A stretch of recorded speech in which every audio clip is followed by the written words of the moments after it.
You ask Tiger to solve.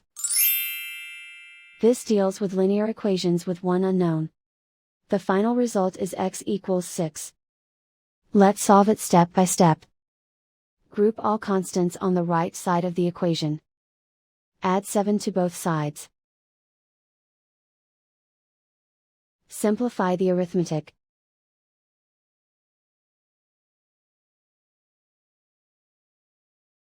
Isolate the x.